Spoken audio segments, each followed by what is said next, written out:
Bonjour et bienvenue en tête-à-tête, l'émission de grandes interviews de France 24. Notre invité cette semaine est Adolphe Musito, c'est le vice-premier ministre et ministre du budget de la République démocratique du Congo. Il est avec nous depuis Kinshasa. Monsieur le vice-premier ministre, merci. Merci. Merci beaucoup. Alors, il y a un mois, Donald Trump présidait en grande pompe à Washington la signature d'un accord de paix historique entre Félix Tshisekedi et Paul Kagame. Mais sur le terrain, les affrontements entre l'armée et le groupe rebelle AFC M23 soutenu par le Rwanda se poursuivent, notamment autour de la ville stratégique d'Ouvira au sud Kivu. Alors l'administration Trump a exigé le retrait des troupes rwandaises. Est-ce que, d'après vous, le Rwanda fait ce qu'il faut pour appliquer cet accord ou non? Et jusque-là, le Rwanda ne fait pas ce qu'il faut pour appliquer cet accord. Nous ne sommes pas naïfs. Le président de la République, Tshisekedi, a voulu montrer à la communauté internationale la volonté de la République démocratique du Congo de finir avec cette guerre. Il a beaucoup voyagé. Et lui, il a opté pour la voie diplomatique. Nous ne sommes pas naïfs. Et si le Rwanda veut la guerre, ils vont l'obtenir. C'est ce qui fait d'ailleurs que son gouvernement, le gouvernement que dirige Jonathan Nsoumbila, s'est préparé. Et nous avons un budget qui finance la guerre pour les 5 prochaines années. Nous avons mis de côté et nous avons prévu 5 milliards de dollars pour financer la guerre. Et nous pensons pouvoir être en mesure de continuer à défendre notre patrie en mettant en mouvement les moyens financiers dont nous disposons pour engager la guerre avec les Rwandais. Si les Rwandais ne veulent pas cette paix, comme on dit, qui veut la guerre prépare, qui veut la paix prépare la guerre. Alors, on va venir aux questions budgétaires, mais c'est vrai que l'AFC M23 contrôle la plus vaste étendue de territoire jamais occupée par un groupe rebelle en RDC depuis les années 90, les années 2000. Et si jamais les rebelles décident d'aller vers le sud, c'est-à-dire vers la riche région minière du Katanga, est-ce que vous ne craignez pas un risque de déstabilisation du pays? Eh bien, nous avons signé l'accord pour qu'avec le Rwanda, nous retrouvions la voie de la paix. Et si le Rwanda ne veut pas comprendre, nous préparons véritablement, comme je viens de vous l'indiquer, nous avons le moyen financier, nous sommes en train de préparer nos armées à cet effet. Donc, le Rwanda obtiendra ce qu'il voudra de la part de notre pays. Alors, il y a eu évidemment cet accord de paix, qui visiblement semble aller nulle part, mais il y a eu aussi un accord sur les minerais. Il y a eu plusieurs accords. Il y a eu un accord entre Washington, le Rwanda et la RDC, et il y a eu un accord entre la RDC et Washington et les États-Unis, l'administration Trump, pour savoir exactement comment les minerais, les terres rares seront exploités. Et il y a beaucoup de mystères autour. Pourquoi ne pas dire ce qu'il y a dans cet accord? Pourquoi ne pas le rendre public? L'accord justice reste au niveau de principe. Bientôt, évidemment, nous nous sommes mis d'accord avec les Américains pour que nous puissions identifier les projets pour lesquels nous allons mobiliser les ressources nécessaires de la part des partenaires étrangers, c'est-à-dire des Américains. Et là-dessus, nous y travaillons pour identifier les priorités. Je pense que bientôt, ça va être publié. Alors, parce qu'on parle d'une liste de sites qui seront exploités en priorité par les entreprises américaines, c'est cela, c'est-à-dire que vous allez identifier des richesses et vous allez dire aux Américains, servez-vous les premiers, c'est ça?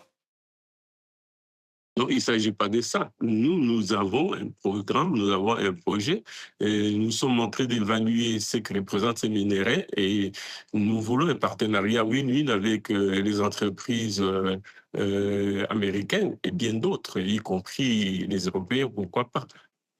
Mais quand on voit Donald Trump, par exemple, au Venezuela, il affirme très clairement, sans se cacher, que ce qu'il veut, c'est les richesses du Venezuela, à savoir le pétrole. On peut donc imaginer qu'avec la RDC, il veut les richesses et pas forcément un partenariat win-win, un partenariat win, mais pour lui seulement.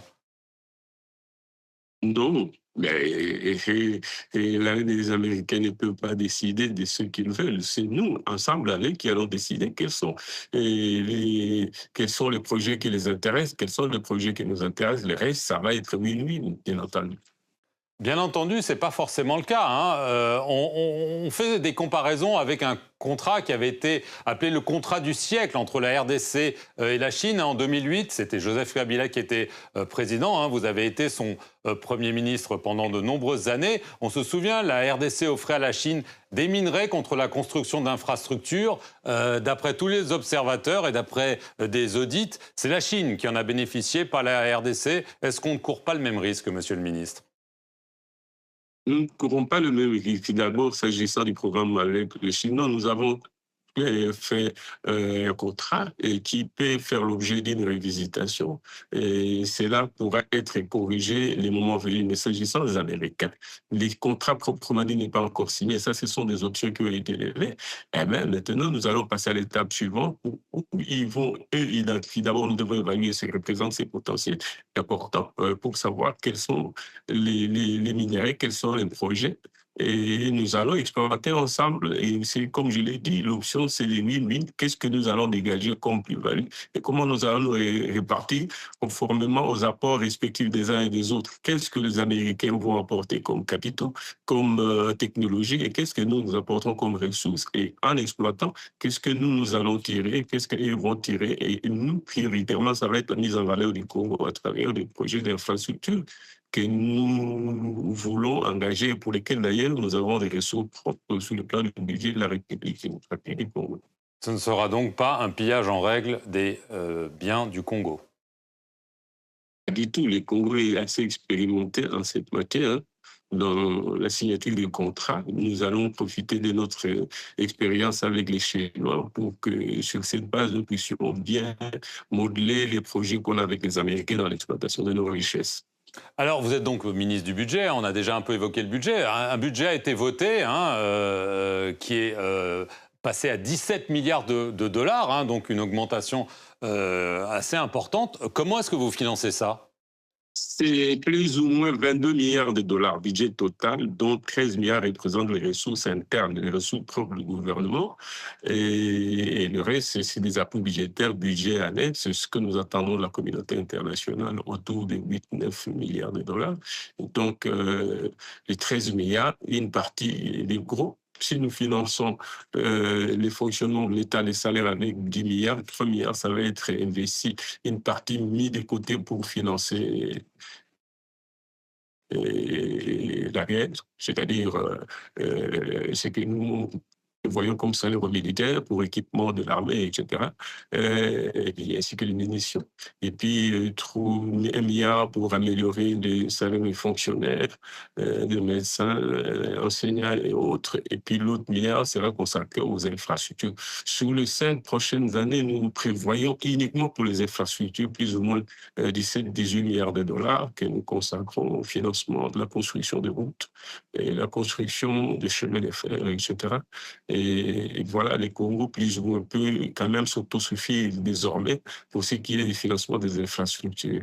Mais cela ne nous empêche pas de recourir au financement extérieur parce que nous sommes éligibles à un endettement extérieur. Nous pouvons facilement mobiliser sur le marché financier désormais 30 milliards de dollars, sans compter évidemment le programme qu'on a avec Donc, il y aura de la dette. Pourra... C'est la dette qui va financer toutes ces hausses que vous promettez. Non, subsidiairement, mais principalement, nous avons désormais une capacité d'autofinancement. Nous avons aujourd'hui un PIB qui approche, si vous voulez, 110 milliards de dollars. Nous avons une pression fiscale autour de 13-14% qui va aller vers 17%, qui est largement en deçà de la moyenne africaine, ce qui nous permettra de dégager de quoi financer les infrastructures désormais et financer la guerre. Déjà, sur les 5 prochaines années, nous pouvons dégager 5 milliards pour financer la guerre si Kagame ne veut pas de la paix que nous préconisons, écrivant tout ce qu'il dit, ainsi que sa Premier ministre se bat beaucoup sur le plan international pour que diplomatiquement nous puissions résoudre cette question de l'Est. Nous sommes ouverts à l'exploitation des richesses du Congo. Et les présidents de ce qu'il dit, nous ne voyons pas pourquoi les Rwandais ne pourraient pas participer à l'exploitation des richesses du Congo, mais en respectant les apports des uns et des autres et en respectant la souveraineté du Congo. C'est une opération win-win. Nous le faisons avec les Américains, pourquoi pas avec un pays africain qui est le Rwanda. Et voilà, donc c'est du win-win. Voilà. Si c'est nécessaire que le Rwanda sait qu'il faisait, qu'il obtenait par la rapide, par la fraude, il peut l'obtenir dans le cadre de cet accord que nous avons parrainé les Américains. Ce serait tant mieux. Rapidement, je le disais, plus tôt, vous, de 2008 à 2012, vous avez été le Premier ministre d'un certain Joseph Kabila. Le 25 août dernier, le ministère public a requis contre lui la peine de mort pour crimes de guerre et trahison en raison de ses liens présumés avec les rebelles de la FCM23 et du Rwanda. Est-ce que vous considérez que Joseph Kabila est un ennemi de la RDC ? Il n'est pas un ennemi de la RDC. Mais enfin, disons que moi, j'ai interdit de commenter une décision de justice. Nous sommes un pays en guerre. C'est la justice militaire qui s'est prononcée là-dessus. Je m'interdis tout commentaire. Et s'il est arrêté, il doit être exécuté ? Ben, connaissant Tshisekedi, je ne le vois pas faire cela, mais je vous dis que je ne veux pas me mêler des questions de justice. Je m'interdis tout commentaire à ces propos. Adolphe Musito, merci beaucoup d'avoir répondu aux questions de France 24 depuis Kinshasa en République démocratique.